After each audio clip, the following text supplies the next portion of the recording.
तो कैसे हो तुम लोग। मुझे मालूम है तुम लोग एकदम ठीक ठाक होगे और आज मैं तुम लोग के लिए लेके आया हूँ my wife is from 1000 year ago का चैप्टर नंबर 50। अगर आप लोगों ने पिछला एपिसोड देखा होगा तो आप लोग को मालूम ही होगा। पिछले एपिसोड में सुचिन और जिंग होटल से खाना खा के घर पे आ चुके होते हैं। जिंग कंप्यूटर चला रही होती है और कंप्यूटर पे एक आदमी जिंग को कह रहा होता है कि उसको जिंग के साथ रोमांस करना है। जब ये बात जिंग सुचिन को बताती है, सुचिन बहुत ज्यादा गुस्सा हो जाता है और उस बंदे को बहुत बोल रहा होता है और उसे अपने हिट लिस्ट में ऐड भी कर लेता है। उसके बाद सुचिन का पापा आ जाता है घर पे और जब सुचिन का पापा घर पे आके देखता है तो वो दोनों एकदम अच्छे से रह रहे होते हैं और पूरा रूम चारों तरफ साफ सुथरा होता है और जिंग खाना लेके आ रही होती है। लेकिन उसके पापा ने सोचा था कि ये दोनों सुअर की तरह पूरे रूम में गंदगी मचा के रखेंगे और जब सुचिन का पैसा खत्म हो जाएगा तब वो काम ढूंढने के लिए घर से निकलेगा, लेकिन ऐसा होता नहीं है। और फिर बाद में सुचिन का पापा वहाँ से चला जाता है। फिर हमें जिंग को दिखाया जाता है। जिंग वापस से खाना बनाने के लिए चली जाती है किचन में और सुचिन वहाँ पे खड़े होकर जिंग को देख रहा होता है और वहाँ पर वो चैप्टर खत्म हो गया था। अब उसके आगे की स्टोरी चालू होती है। स्टार्टिंग के चैप्टर में हमें सुचिन और जिंग को दिखाया जाता है। वो दोनों खाना खा रहे होते हैं और सुचिन जिंग से पूछता है तो तेरा भविष्य का क्या इरादा है, क्या तूने आगे भविष्य के बारे में कुछ सोचा है। तभी जिंग कहती है कि आगे के बारे में, और हमें जिंग को दिखाया जाता है। जिंग खाना खाते हुए कह रही होती है आगे का भविष्य भी बिल्कुल इसी तरीके से होगा जिस तरीके से अभी हम लोग हैं। फिर नेक्स्ट सीन में सुचिन हंसते हुए जिंग को कह रहा होता है अच्छा इसी तरीके से, तो फिर ठीक है, जैसा तूने सोचा है वैसा ही होगा शायद से भविष्य में। फिर जिंग सुचिन की तरफ मुड़ के कहती है नहीं, मेरे कहने का मतलब ये नहीं था, मैं ये कह रही थी कि मैं आगे भविष्य में आपको कोई भी तकलीफ नहीं दूंगी।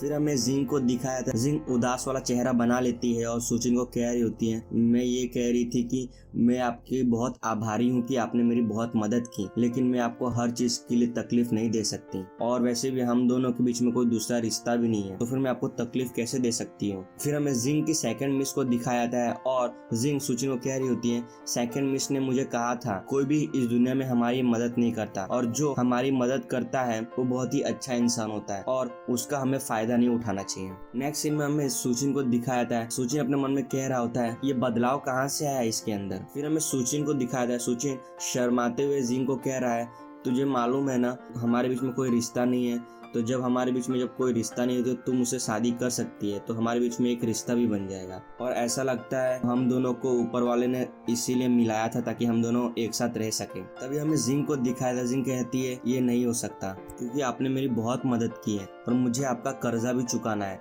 इसीलिए मैं आपसे शादी नहीं कर सकती और आप मेरे बहुत बड़े मददगार हो। नेक्स्ट सीन में जब सुचिन ये बात सुनता है जिंग से तब उसके सर पे बहुत ही बड़ा पत्थर गिर जाता है क्योंकि जिंग ने उसे सिर्फ अपना एक मददगार समझा और कुछ भी नहीं। नेक्स्ट सीन में हमें फिल्म दिखाई जाती है जो सुचिन ने अपने मन में सोची हुई होती है। स्टार्टिंग में हमें जिंग को दिखाया जाता है। जिंग कह रही होती है कि मेरे पास पैसा नहीं है तो मैं सिर्फ अपने आप को आपको सौंप सकती हूँ, और सुचिन कह रहा होता है इसकी कोई जरूरत नहीं है, तुझे अपने आप को सौंपने की कोई जरूरत नहीं है, बस तुम मुझसे शादी कर ले और कुछ भी नहीं और तेरा कर्जा माफ हो जाएगा। और नेक्स्ट सीन में सुचिन और जिंग एक दूसरे का हाथ पकड़े हुए होते हैं। फिर सीन चेंज होता है और हमें सुचिन को दिखाया जाता है जो फिल्म को डायरेक्ट कर रहा होता है, लेकिन वो लड़की के कपड़े पहना होता है और 3D चश्मा पहन के रखा होता है और कह रहा होता है क्या ये सब नहीं होना चाहिए था अभी के अभी, और यहाँ पर कुछ और ही चल रहा है। क्या जिंग के अंदर ये सब बदलाव नहीं होना चाहिए था और मैं और जिंग एक साथ ऐसे ही होने चाहिए थे, लेकिन यहाँ पे हो ही कुछ हो रहा है। नेक्स्ट सीन में हमें एक बड़ी सी लाइट दिखाई जाती है जहाँ पर सुचिन जिंग को कह रहा था मुझसे शादी करके कर्जा उतार सकती है। तभी जिंग सुचिन को कहती है नहीं, सेकंड मिस ने कहा था हमारा कर्जा खुद ही उतारना चाहिए और मैं आपसे शादी कर लूंगी तो ये बहुत ही शर्मनाक चीज होगी, मैं अपना कर्जा इस तरीके से नहीं उतार सकती। ये सब सुचिन पॉपकॉर्न खाते हुए देख रहा होता है। नेक्स्ट सीन में हमें जिंग की सेकंड मिस को दिखाया जाता है। सेकंड मिस पिक्चर की रील को काट दी होती है और पीछे से सुचिन दौड़ के आ रहा होता है और कह रहा होता है तुझे आखिर हुआ क्या है, तेरे वजह से मेरे और जिंग के बीच के रिश्ते नहीं बन पा रहे हैं, तेरे ऐसे लोग को रहना ही नहीं चाहिए था, तू अच्छी नहीं है। नेक्स्ट सीन में जिंग को दिखाया जाता है और उसकी सेकंड मिस को दिखाया जाता है। सेकंड मिस जिंग की रस्सी काट रही होती है।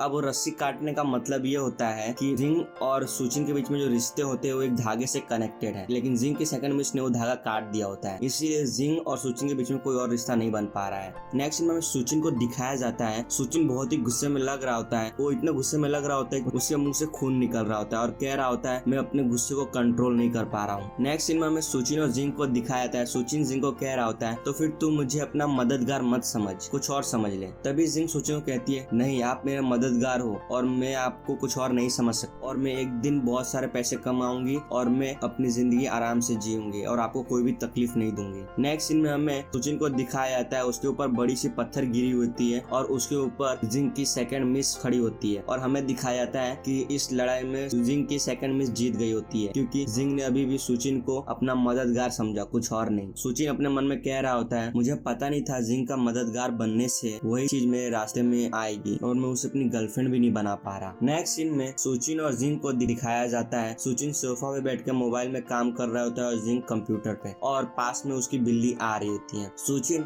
जिंग को देख रहा होता है गेम खेलते हुए और अपने मन में कह रहा होता है, जिंग को खेलते हुए देख के लगता है उससे अपना लेवल करते हुए 1 साल निकल जाएंगे और वो मेरा कर्जा भी नहीं चुका पाएगी। नेक्स्ट सीन में हमें सुचिन और जिंग को दिखाया जाता है जहाँ पर सुचिन एक भेड़िया बना होता है और जिंग एक खरगोश और हमें दिखाया जाता है सुचिन जिंग को कह रहा होता है, चल तू मुझे अपने आप को सौंप दे और जिंग बोल रही होती है नहीं। नेक्स्ट सीन में हमें जिंग को दिखाया जाता है बहुत ही गुस्से में लग रही होती है और कह रही होती है, अगली बार कोई पैर नहीं टूटेगा, अगली बार तेरा गर्दन भी टूट सकता है। ये सोचकर सुचिन बहुत ही ज्यादा घबरा रहा होता है और कांप भी रहा होता है। उसके बाजू में उसकी बिल्ली आ जाती है और उसके गोद में बैठने जा रही होती है, लेकिन सुचिन अपनी बिल्ली को हटाकर कह रहा होता है तू इधर ने कहीं और जा और अपने मन में कह रहा होता है अभी जिंग को इस समय में जीना सीखना है और उसे किस तरीके से अपना पेट भी भरना है, उसे सब कुछ सीखना ही होगा। नेक्स्ट सीन में सुचिन की बिल्ली जिंग की गोद में जाके बैठ जाती है और सुचिन अपने मन में कह रहा होता है नहीं तो वो सुरक्षित महसूस नहीं करेगी इस जगह पे और वो सोचेगी कि वो इस समय में रहने के लिए नहीं बनी है। नेक्स्ट सीन में हमें दिखाया जाता है कि सीजन चेंज हो गया होता है और दिसंबर का सीजन चल रहा होता है जहाँ पर बर्फ गिर रही होती है। नेक्स्ट सीन में हमें दिखाया जाता है सुचिन, क्वीन और वैंगजी तीनों एक बड़े होटल में खाना खाने के लिए आए होते हैं और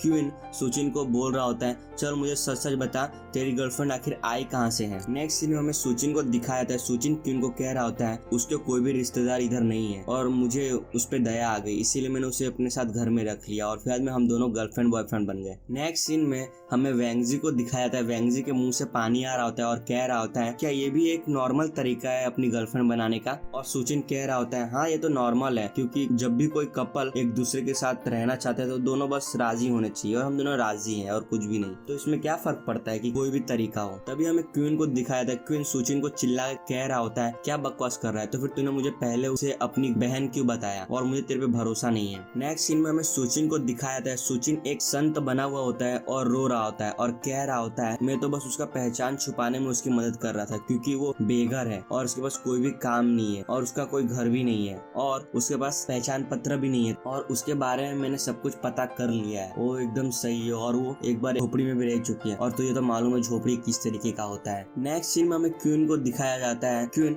सुचिन के संत बने रूप को देख के अजीब सा चेहरा बना लिया होता है और सुचिन अभी भी कह रहा होता है और वैसे भी मैं उसे छुपा रहा हूँ, अगर मैं उसे नहीं छुपाऊंगा तो उसे सब लोग है ना उसे हेल्प सेंटर में भेज देते हैं, फिर बाद में मुझे फिर उसे अपने घर में लाने के लिए मेहनत करनी पड़ती है और कितना ताम झाम लगता है। और सुचिन क्वीन को कह रहा होता है भाई तुझे मुझ पे भरोसा नहीं है, तुझे लगता है मैं उस तरीके का आदमी हूँ, हम लोग बचपन से साथ रहे हैं और तुझे मुझ पे भरोसा नहीं है और तू जिस तरीके से मुझे देख रहा है मेरे दिल को बहुत ज्यादा चोट लग रही है। और क्वीन कह रहा होता है ठीक है मैं अभी के लिए तुझ पे भरोसा कर लेता हूँ। नेक्स्ट सीन में सुचिन क्वीन को कह रहा होता है और तुझे तो मालूम है उसका पहचान पत्र नहीं है और हम लोग जब पिछली बार मिले थे होटल में तो मैंने तुझसे यही बात की थी किस तरीके से उसका पहचान पत्र बनाया जाए, तो तेरे पास कोई आइडिया है क्या कि तू किस तरीके से अपनी भाभी की मदद कर सकता है उसकी प्रॉब्लम सॉल्व करने में। और बाजू में क्वीन बहुत ही गुस्से में लग रहा होता है और कह रहा होता है बस कर। नेक्स्ट सीन में हमें क्वीन सुचिन और वैंगजी को दिखाया था, वैंगजी एक दारू की बोतल खोल रहा होता है और कह रहा होता है बस हो गया और इससे ज्यादा बकवास मत करो और अपने आप को काबू में रख। और सुचिन क्वीन को छू के कह रहा होता है किसने सोचा था तू एक भूत बन जाएगा जब हम लोग एक दूसरे को नहीं देखेंगे इतने दिनों से तो भी। और बाजू में क्वीन